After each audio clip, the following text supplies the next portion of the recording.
Welcome to Bite at a Time Books, where we read you your favorite classics one bite at a time. My name is Bree Carlile, and I love to read, and wanted to share my passion with listeners like you. Be sure to follow the show on your favorite podcast platforms so you get all the new episodes. Or you can follow the show on YouTube, where we have playlists for all the stories. You can find us on all the social medias at Bite at a Time Books, or on our website, biteatatimebooks.com, where you can also sign up for our newsletter for more information on what we're reading and what's coming next for the podcasts. We're part of the Bite at a Time Books Productions Network. If you'd also like to hear what inspired your favorite classic author to write their novels, and what was going on in the world at the time, check out the Bite at a Time Books Behind the Story podcast, Tuesdays, wherever you listen to podcasts. Today we'll be continuing Dracula by Bram Stoker. Chapter 11. Bite 1. Lucy Westenra's Diary. 12 September. How good they all are to me. I quite love that dear Dr. Van Helsing. I wonder why he was so anxious about these flowers. He positively frightened me. He was so fierce. And yet he must have been right, for I feel comfort from them already. Somehow I do not dread being alone tonight, and I can go to sleep without fear. I shall not mind any flapping outside the window. Oh, the terrible struggle that I've had against sleep so often of late. The pain of the sleeplessness, or the pain of the fear of sleep, with such unknown horrors as it has for me. How blessed are some people whose lives have no fears, no dreads, to whom sleep is a blessing that comes nightly and brings nothing but sweet dreams. Well, here I am tonight, hoping for sleep, and lying like Ophelia in the play with virgin krantz and maid instruments. I never liked garlic before, but tonight it is delightful. There is peace in its smell. I feel sleep coming already. Good night, everybody. Dr. Seward's Diary. 13 September. Called at the Berkeley and found Van Helsing as usual up to time. The carriage ordered from the hotel was waiting. The professor took his bag, which he always brings with him now. Let all be put down exactly. Van Helsing and I arrived at Hillingham at 8 o'clock. It was a lovely morning. The bright sunshine and all the fresh feeling of early autumn seemed like the completion of nature's annual work. The leaves were turning to all kinds of beautiful colors, but had not yet begun to drop from the trees. When we entered, we met Mrs. Westenra coming out of the morning room. She is always an early riser. She greeted us warmly and said, "You'll be glad to know that Lucy is better. The dear child is still asleep. I looked into her room and saw her, but did not go in lest I should disturb her." The professor smiled and looked quite jubilant. He rubbed his hands together and said, "Aha, I thought I had diagnosed the case. My treatment is working." To which she answered, "You must not take all the credit to yourself, doctor. Lucy's state this morning is due in part to me." "How do you mean, ma'am?" asked the professor. "Well, I was anxious about the dear child in the night and went into her room. She was sleeping soundly, so soundly that even my coming did not wake her. But the room was awfully stuffy. There were a lot of those horrible strong-smelling flowers about everywhere, and she had actually a bunch of them round her neck. I feared that the heavy odor would be too much for the dear child in her weak state, so I took them all away and opened a bit of the window to let in a little fresh air. You'll be pleased with her, I'm sure." She moved off into her boudoir, where she usually breakfasted early.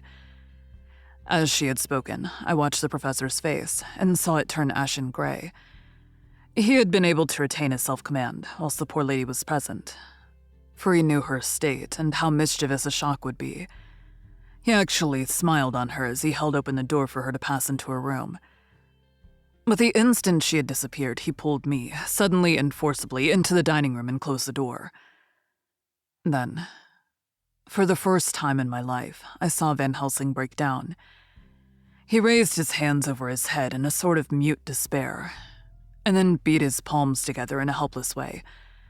Finally, he sat down on a chair, and, putting his hands before his face, began to sob, with loud, dry sobs that seemed to come from the very racking of his heart. Then he raised his arms again, as though appealing to the whole universe. "God, God, God," he said. What have we done? What has this poor thing done that we are so sore beset? Is there fate amongst us still, sent down from the pagan world of old, that such things must be, and in such way? This poor mother, all unknowing, and all for the best as she think, to such thing as lose her daughter body and soul. And we must not tell her. We must not even warn her, or she die, and then both die. Oh, how we are beset. How are all the powers of the devils against us? Suddenly he jumped to his feet. "Come," he said. "Come, we must see and act. Devils or no devils, or all the devils at once, it matters not. We fight him all the same." He went to the hall door for his bag, and together we went out to Lucy's room. Once again I drew up the blind, whilst Van Helsing went towards the bed. This time he did not start as he looked on the poor face with the same awful waxen pallor as before. He wore a look of stern sadness and infinite pity. "As I expected," he murmured, with that hissing inspiration of his which meant so much. Without a word, he went and locked the door, and then began to set out on the little table the instruments for yet another operation of transfusion of blood. I had long ago recognized the necessity, and begun to take off my coat. But he stopped me with a warning hand. "No," he said. "Today you must operate. I shall provide. You are weakened already." As he spoke, he took off his coat and rolled up his shirt sleeve. Again the operation, again the narcotic, again some return of color to the ashy cheeks, and the regular breathing of healthy sleep. This time I watched, whilst Van Helsing recruited himself and rested. Presently he took an opportunity of telling Mrs. Westenra that she must not remove anything from Lucy's room without consulting him, that the flowers were of medicinal value, and that the breathing of their odor was a part of the system of cure. Then he took over the care of the case himself, saying that he would watch this night and the next, and would send me word when to come. After another hour, Lucy waked from her sleep, fresh and bright, and seemingly not much the worse for her terrible ordeal. What does it all mean? I'm beginning to wonder if my long habit of life amongst the insane is beginning to tell upon my own brain. Lucy Westenra's diary. 17 September. 4 days and nights of peace. I'm getting so strong again that I hardly know myself. It is as if I had passed through some long nightmare and had just awakened to see the beautiful sunshine and feel the fresh air of the morning around me. I have a dim half-remembrance of long, anxious times of waiting and fearing. Darkness in which there was not even the pain of hope to make present distress more poignant.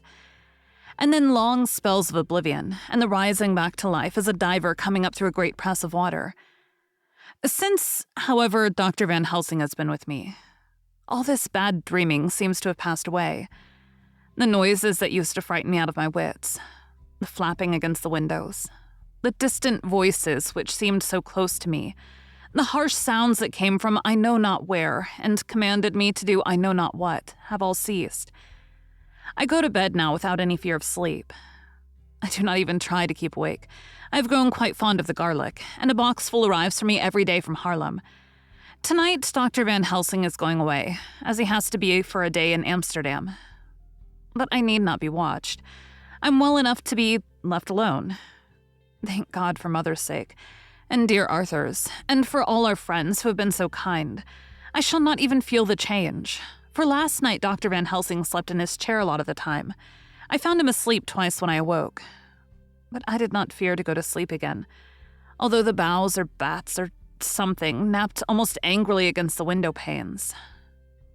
Thank you for joining Bite at a Time Books today, while we read a bite of one of your favorite classics. Again, my name is Bree Carlile, and I hope you join us tomorrow for the next bite of Dracula. If you enjoyed our show, be sure to follow us so you get all the new episodes. We would also love for you to drop us a rating on your favorite podcast platform. You can catch us on all the social medias at Bite at a Time Books, or check out our website, biteatatimebooks.com, where you can sign up for our newsletter. Our show is part of the Bite at a Time Books Productions Network. If you would also like to hear about the authors who write the books we read on the show, check out the Bite at a Time Books Behind the Story podcast, wherever you listen to podcasts, or on biteatatimebooksbehindthestory.com.